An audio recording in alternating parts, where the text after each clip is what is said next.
Cari amici, benvenuti sul canale, benvenuti a questo nostro nuovo video qui su Planet Spin Fishing. Questa è la seconda parte della nostra Spinning Academy. Partiamo dalle basi per poi, passo passo crescere e migliorare insieme. Parliamo di spinning in mare, ma anche in acqua dolce e in acqua salmastra, quindi includiamo a 360 gradi quelle che sono le opzioni degli spot dove possiamo lanciare, bagnare le nostre esche artificiali. In questo video facciamo un approfondimento sull'attrezzatura, parliamo di canne, mulinelli, fili e moschettoni. Vi ricordo che sul canale YouTube Planet Spin Fishing ci sono già dei tutorial di approfondimento dedicati alla pesca spinning e soprattutto alla pesca spinning in mare, mentre sullo shop Amazon trovate le guide disponibili con spedizione gratuita per gli utenti Prime, sia in formato ebook, quindi formato elettronico, ma anche formato cartaceo. L'acquisto di queste guide e l'iscrizione al canale Planet Spin Fishing è l'unico modo per supportare il progetto e anche il canale. Mettetevi comodi che partiamo insieme dopo la sigla. Andiamo ragazzi!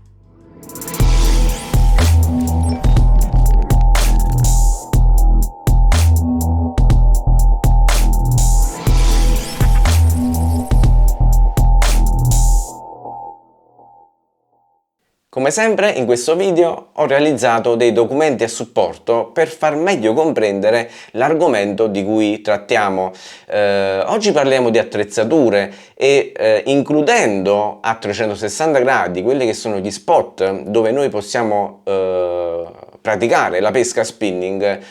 Si aprono delle variabili davvero immense, perché l'attrezzatura che noi possiamo utilizzare per il mare può essere molto differente da quella che è necessaria per la pesca in acqua dolce, per esempio all'interno dei fiumi, dei laghi, dei torrenti, e quindi per questo generalizzare è controproducente, soprattutto per chi ha gli inizi, no? Per chi cerca delle indicazioni base.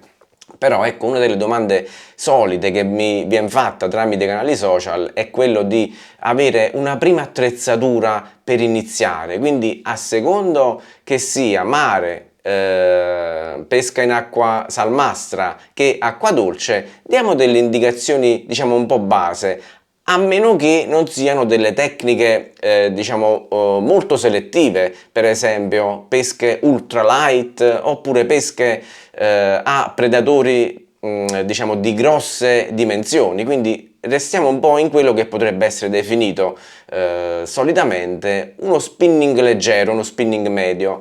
Parliamo di attrezzature.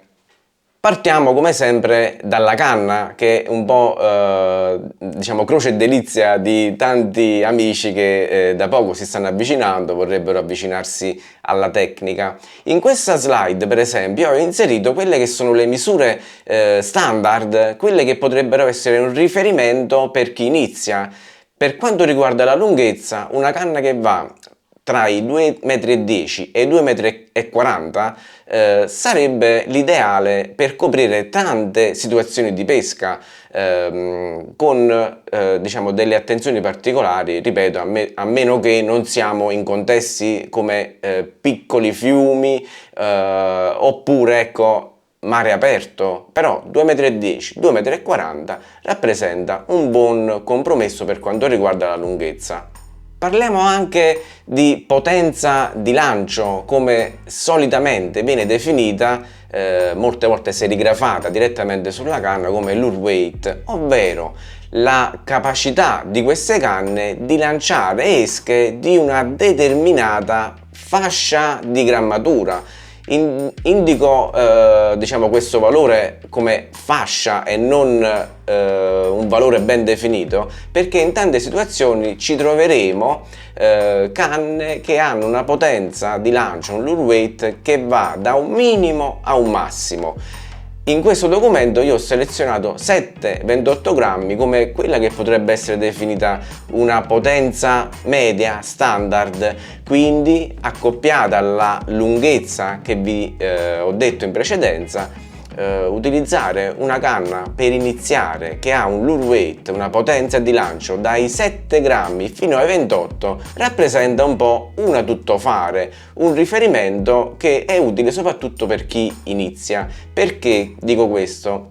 Perché a meno che noi non usiamo esche ultra leggere che hanno bisogno per essere lanciate e gestite di canne particolari, in questa misura che va dai 7 ai 28 grammi, con queste canne tuttofare riusciremo ben a districarci tra quelli che sono le condizioni e i predatori che cercheremo di insidiare. Per condizioni indico spot e situazioni meteo marine o ambientali, a secondo se siamo in mare o in acqua dolce. 28 grammi è un limite per quanto riguarda anche la potenza massima, perché diciamo l'80 se non il 90% delle esche che vengono utilizzate per lo spinning medio sono in questo range di grammatura, dai 7 fino a massimo 28 grammi.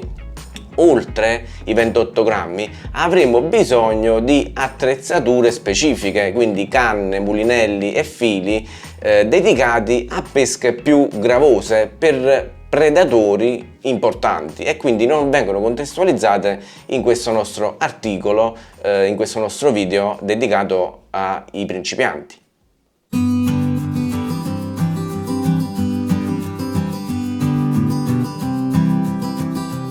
Un ultimo dettaglio, ma non per questo meno importante, da considerare per la scelta della nostra canna tuttofare per iniziare è l'azione. Ne sentiamo sempre parlare. Che cos'è l'azione? L'azione è la risposta del fusto della nostra canna con cui ritorna allo stato iniziale se sottoposta ad uno sforzo. Quindi quando noi lanciamo l'esca artificiale vediamo che la canna ha uno diciamo sbandamento. Il modo in cui ritorna allo stato iniziale viene definito come azione. Ne esistono di morbide, di paraboliche, di progressive, di fast, extra fast. Quindi per dare una definizione a questo che è un parametro molto importante, esistono canne più morbide e canne più toste, diremo noi, no? più pronte, più reattive. La differenza tra scegliere una canna più morbida e una canna più tosta dipende anche dalla selezione delle esche artificiali che noi vorremmo utilizzare, perché ci sono alcune canne che sono ideali per gestire artificiali come i jerk, come i lipless. Non vi preoccupate che poi faremo un'analisi e un dettaglio anche sulle esche artificiali. Ora iniziamo a comprendere la conoscenza di queste tipologie di esche artificiali. Mentre un'altra selezione che potremmo fare, che ci vincola, ecco, la scelta dell'azione della canna, è relativa anche al predatore che noi vorremmo insidiare, perché predatori come la spigola, per esempio, prediligono azioni più paraboliche, più progressive, più di punta, che accompagnano eventualmente la cattura, soprattutto nei momenti dopo, ecco, lo strike, per la fase di combattimento, perché la spigola ha un apparato boccale diciamo osseo, sì, ma non tanto duro come quello per esempio del serra o dei tunnidi. Per riuscire a gestire le fasi di combattimento della spigola serve una canna che accompagna queste fughe senza però slamare l'esca artificiale dall'apparato boccale della spigola. Quello che invece è l'opposto per la pesca del pesce serra, per esempio, dei tunnidi, servono delle canne più pronte, più reattive, per il semplice scopo che nel momento in cui noi faremo la ferrata, con una canna molto diciamo pronta e reattiva avremo più facilità che le ancorette della nostra esca artificiale si conficcano nell'apparato boccale del pesce, che ha serra e tonno, per esempio, ha un apparato osseo mandibolare molto resistente, quindi con una canna troppo morbida non riusciremo a fare prontamente lo sforzo della ferrata. Lo stesso succede per la pesca in acqua salmastra per la spigola, per esempio, ma anche in acqua dolce per la ricerca dei cavedani, delle trote e di altri predatori. Per esempio con il siluro avremo bisogno di una canna più pronta, più reattiva, perché il siluro, soprattutto i grossi esemplari, hanno un apparato mandibolare osseo e quindi dobbiamo fare una forte ferrata, e una canna più pronta, più fast, più reattiva ci aiuta in questo senso. Per quanto riguarda invece la pesca al cavedano, faccio un esempio, con una canna troppo dura rischieremo di slamare l'esca artificiale al momento della ferrata, e quindi abbiamo bisogno di una canna con un'azione meno pronta, e quindi la chiameremo più slow, più moderata.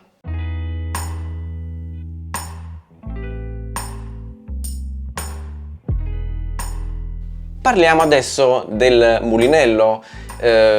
Dopo la scelta della canna andremo ad accoppiare un mulinello ideale. Il mulinello è frutto, è una conseguenza di questa scelta e non viceversa, per dei motivi che ora andiamo ad analizzare insieme.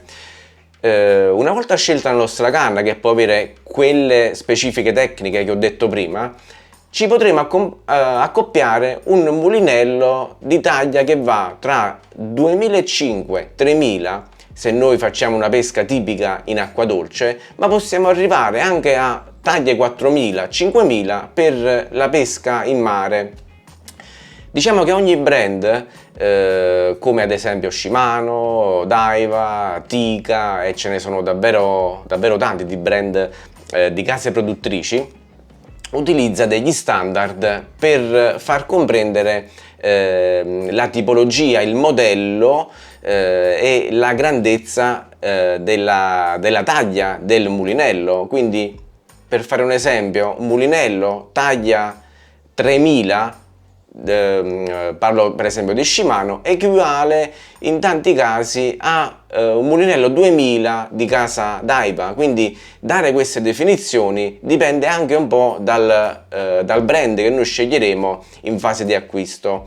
Un consiglio che mi sento di dare a tutti coloro che si stanno avvicinando, vorrebbero avvicinarsi alla pesca spinning sia in mare che acqua dolce, è quello di investire maggiormente su questo componente, perché sarà il fulcro della nostra azione di pesca. Sia durante il lancio, mulinelli di ultima generazione favoriscono lanci lunghi e precisi, sia durante l'azione di recupero, perché il mulinello sarà sempre in rotazione, quindi è un organo meccanico che, se noi non utilizziamo quelli di buona qualità, nel corso di 2-3 pescate, soprattutto nell'utilizzo in mare, diciamo ci ritroveremo con un attrezzo che non soddisferà le nostre aspettative, e soprattutto in caso di combattimento con pesci di media o grossa taglia. Cioè un mulinello più potente, un mulinello con qualità maggiore, ci dà anche un margine di errore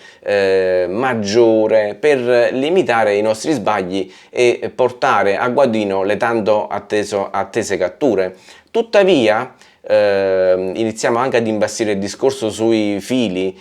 Se noi su un mulinello di fascia molto bassa mettiamo un trecciato, che cosa può succedere? Può succedere che si creano delle parrucche, quei grovigli di filo, e quindi durante la nostra battuta di pesca in alcune occasioni saremo costretti ad abbandonare, perché in alcune occasioni il groviglio è talmente complesso che dovremo togliere anche 100, 50, oppure tutta la bobina di trecciato, quindi rendendo inutilizzabile il filo, e avremo fatto anche un'uscita a vuoto. Quindi è molto importante investire su mulinelli di alta fascia, perché ci aiutano in queste fasi. E poi dobbiamo capire che in tante occasioni fili trecciati di media importanza possono arrivare ad avere un costo diciamo molto simile a quello di un mulinello. Quindi ecco, anche nel nostro equilibrio diciamo ideale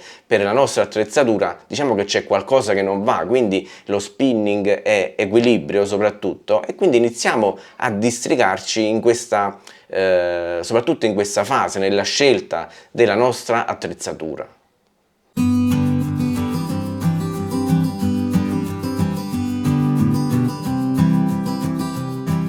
Veniamo adesso al capitolo dedicato ai fili.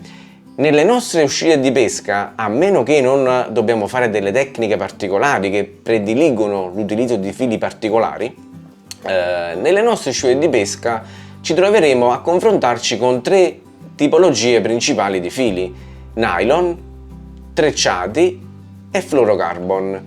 Per quanto riguarda i fluorocarbon, in tante occasioni li utilizzeremo o per fare il finale, quindi quei 30, 40, 50 cm di finale alla nostra lenza, oppure li utilizzeremo in particolari situazioni in acqua dolce dove abbiamo bisogno di una maggiore trasparenza e invisibilità. Per quanto riguarda i nylon, invece, personalmente li utilizzo esclusivamente in acqua dolce quando ricerco dei predatori che hanno bisogno di un filo molto elastico, predatori come la trota, il cavedano e pesci con un apparato boccale molto delicato. Nella stragrande maggioranza delle altre situazioni di pesca, soprattutto in mare e soprattutto verso i grandi predatori o dove c'è bisogno di fare tanta distanza di lancio, vengono utilizzati i fili trecciati. Anche in questo caso ce ne sono di tante caratteristiche differenti: 8 fili, 4 fili, 12, 24, 36 e ancora sono in studio e arriveranno in commercio fili trecciati alto resistenziali, dalle caratteristiche sempre e dalle performance sempre migliori. Comunque, per quanto riguarda i fili, soprattutto i trecciati e i fluorocarbon, sul sito e sul canale Planet Spin Fishing esiste già un video dedicato molto completo che vi invito a visualizzare, quindi non ripetiamo lo stesso argomento, però per dare delle informazioni generiche a chi si sta avvicinando o vorrebbe avvicinarsi alla pesca spinning. Perché vengono utilizzati i trecciati? Perché hanno una grande sensibilità, ovvero riescono a trasmetterci molto bene quello che succede all'altro capo della lenza, come ad esempio il movimento dell'esca artificiale, l'arrivo sul fondale, il tocco verso gli ostacoli e soprattutto tocchi eventuali da parte di predatori. Ci assicurano una ferrata immediata in caso di attacco, in caso di aggressione durante lo strike, ci facilitano la lunghezza di lancio, però ecco, il trecciato richiede l'utilizzo di un terminale in nylon e soprattutto io utilizzo terminali in fluorocarbon, perché come contro il trecciato ha una grande visibilità, è fatto di un filo, per chi ecco non è del settore lo potremmo definire quasi molto simile a un filo di cotone, e quindi per dare una maggiore trasparenza alla nostra lenza terminale viene usato un nylon o meglio ancora un fluorocarbon che oltre alla grande trasparenza ci assicura una maggior resistenza a quello che è l'abrasione verso le rocce, gli ostacoli che noi toccheremo con il filo, oppure in tante occasioni verso i denti e i predatori. Molto spesso anche le squame possono tagliare un filo trecciato, perché il trecciato come contro ha una bassa resistenza all'abrasione. Tuttavia è giusto dire che sono allo studio tanti modelli, tante nuove tipologie di fili trecciati che garantiscono anche una maggior resistenza all'abrasione, quindi potrebbero anche essere sostituiti ai fluorocarbon per questa caratteristica. Però tuttavia attualmente l'invisibilità soprattutto degli ultimi centimetri della nostra lenza è ancora ad appannaggio del fluorocarbon, che io consiglio vivamente.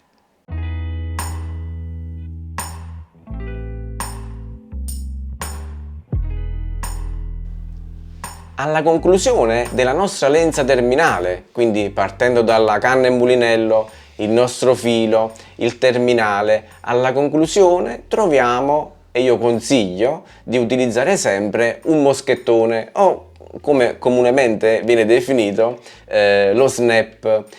Anche per quanto riguarda lo snap è stato realizzato un video sul canale Planet Spin Fishing che vi invito a visualizzare, vi lascio il link in descrizione. Però ecco perché viene utilizzato lo snap. Per tanti motivi, principalmente per facilitare il cambio veloce di esche artificiali durante la sessione di pesca, altrimenti ogni volta dovremmo rifare il nodo tra il nostro terminale e l'esca artificiale e quindi di volta in volta diciamo, il nostro filo terminale si ridurrebbe di tot centimetri ogni volta, quindi a un certo punto saremmo costretti a rifare il nostro terminale.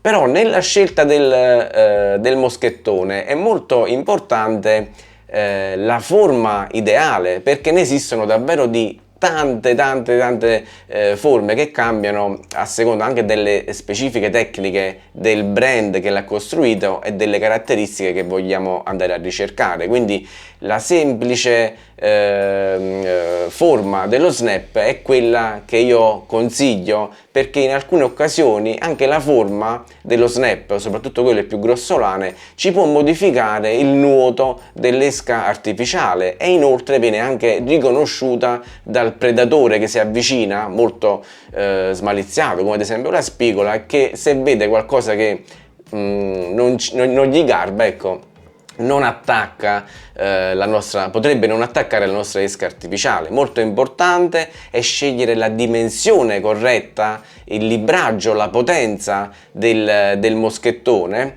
Ne esistono davvero tante e nel video, ecco, che vi consiglio di guardare, ci sono anche delle indicazioni in merito alle taglie. Quelli che io consiglio di evitare però, ecco, sono i moschettoni magari troppo piccoli, troppo complessi da utilizzare soprattutto quando abbiamo le mani fredde nei periodi invernali, oppure moschettoni diciamo troppo piccoli che potrebbero aprirsi in caso abbiamo la fortuna di ingannare un predatore diciamo di taglia superiore a quello che è il nostro target definito nella nostra scia di pesca, che possono sempre capitare catture occasionali più grandi di quelle che noi solitamente ricerchiamo.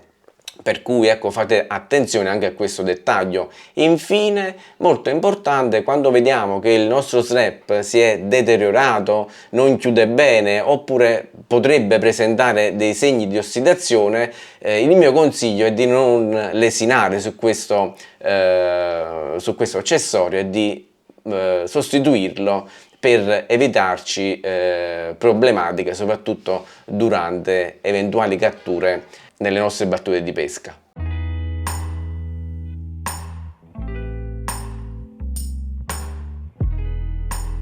Cari amici, siamo giunti alla conclusione di questo nostro secondo video dedicato alla pesca spinning, lo Spinning Academy. Ricordo che sul sito www.planetspin.it ci sono i link alle guide che possiamo trovare disponibili sullo shop Amazon. Vi ricordo, sono disponibili in formato ebook e cartaceo, sono dedicate alla pesca spinning, ma non solo, anche ci sono guide dedicate al kayak fishing, alle esche artificiali, ecco, c'è davvero tanto, tecniche verticali. Inoltre vi ricordo che è presente sul sito la mappa interattiva dove possiamo condividere le nostre scie di pesca, i nostri spot e trovare anche nuovi amici di pesca. Tutto questo è gestito tramite il nostro canale WhatsApp, che vi invito a visualizzare e a iscrivervi per tenervi diciamo aggiornati con le nostre attività, i nostri eventi e, vi ripeto, soprattutto per conoscere nuovi amici di pesca. Ringrazio tutti voi per la visione di questo video, noi ci vediamo il prossimo, sempre qui su Planet Spin Fishing. Ciao ragazzi!